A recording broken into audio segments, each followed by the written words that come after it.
Hey everyone, today I'm going to share my 10 favourite grounded builds. Hopefully these will give you some inspiration for creations of your own. As well, every build does have a building guide on how to make it block by block linked in the description below.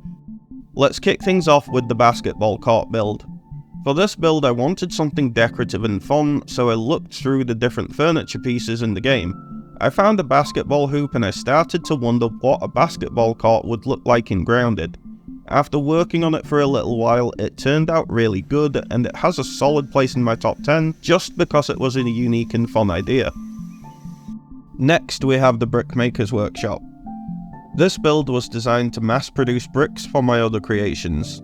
In the north of the garden there's a spot with a ton of mushrooms, so putting a workshop near here for brick production just made sense. I wanted this build to be really small yet functional and nice looking, and it turned out perfectly for what I wanted.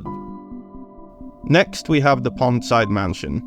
This was a build I made at the start of my brick-bottomed house obsession, which came from a game called New World. When I was playing this game I saw a ton of houses with large raised stone foundations, and I tried to recreate those styles of buildings because I really liked how they felt. This being one of my earlier attempts, but it still holds up pretty well even after making these types of houses in different styles in different games for a while now. Next we have a small gatehouse. This is something I put together after seeing similar styles of buildings, and I got intrigued enough to try making one myself. I tend not to like using zipline towers in my world, but this was a happy middle ground for me, giving the tops of the towers zipline points that could be used as needed. This build did have very limited space inside though, so it's best used as an outpost if you decide to build this one. Next we have a small starter house for 2 players. This house was designed around being used in co-op. Instead of just one small A-frame house, there are 2 identical buildings connected by a storage room in the middle. An important part of this build for me was to make sure both co-op players had their own space to decorate however they wanted.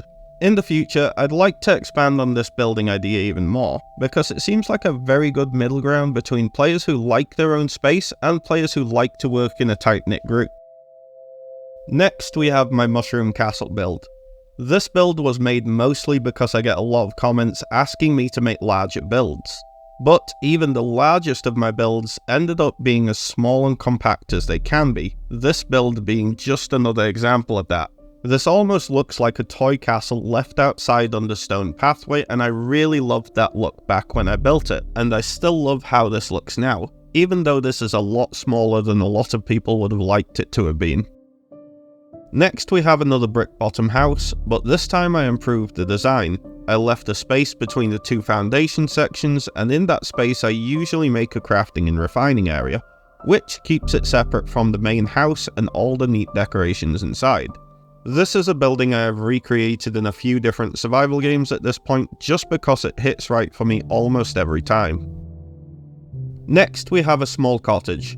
This build was a sort of challenge to myself. I wanted to make a fully functioning base with tier 5 comfort while being as small as possible.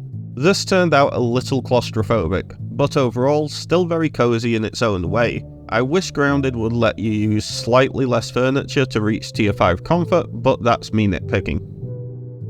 The next base is a small outpost that I have used a lot in my first playthrough. I have a lot of fond memories of this base, and that's why it's so high on the list. When playing in survival, I often came back to this base over and over again when exploring the upper garden to store items. This base is a pretty good reminder to me that even a small building can have a big impact on someone's enjoyment of the game.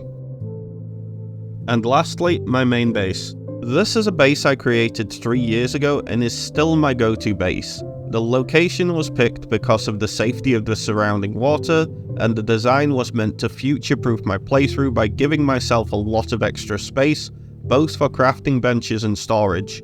I did end up adding some things to the original design, such as a garden area out back, but the structure largely stayed the same between every update that dropped for Grounded. If I was to redesign any of this though, I would probably redesign the upstairs and add a few more rooms. But that was the last building in this list. I hope you found something interesting that you can add to your own builds, and as always, thank you for watching.